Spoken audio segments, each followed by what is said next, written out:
স্বাস্থ্য অধিদপ্তরের নিয়মিত বুলেটিনে জানানো হয় ২৪ ঘন্টায় নতুন করে ১৮,৪৯৮টি নমুনা পরীক্ষায় ৩,৮৬৮ জনের দেহে করোনা ভাইরাস শনাক্ত হয়েছে। গত ২৪ ঘন্টায় যা পরীক্ষা হয়েছে তাতে শনাক্ত হয়েছে ৩,৮৬৮টি।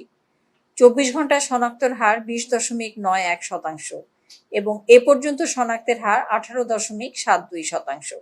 এ পর্যন্ত শনাক্ত হয়েছে ১,৩০,৪৭৪ জন। ২৪ ঘন্টায় আরও ১,৬৩৮ জন সহ সুস্থ হয়েছেন ৫৩,১৩৩ জন। এদিকে রাজধানীর মুগদা মেডিকেল কলেজ ও হাসপাতালে নমুনা দিতে এসে শারীরিক দূরত্ব না মেনে লাইনে দাঁড়াতে হচ্ছে।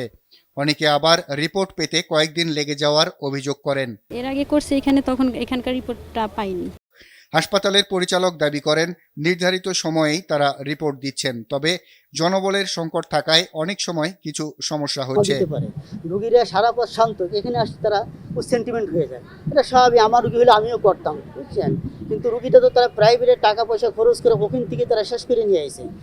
এখানে এসে যদি রুগী ব্রড ডেথ হয় তাহলে পুরো ব্লেমটা আমাদের উপরে আসে। নারায়ণগঞ্জের কয়েকটি হাসপাতালে ঘুরে ভর্তি করাতে না পেরে এই রোগীকে মুগদা হাসপাতালে আনা হয়, কিন্তু অ্যাম্বুলেন্সেই অক্সিজেন লাগানো অবস্থায় মুখ দিয়ে রক্ত আসে তার।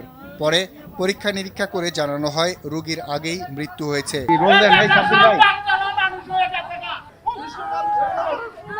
করোনা চিকিৎসার জন্য নির্ধারিত কর্মীটোলা হাসপাতালেও স্বাস্থ্যকর্মী পজিটিভ করোনা রোগীর জন্য আলাদা ওয়ার্ড দাবি করেন তারা।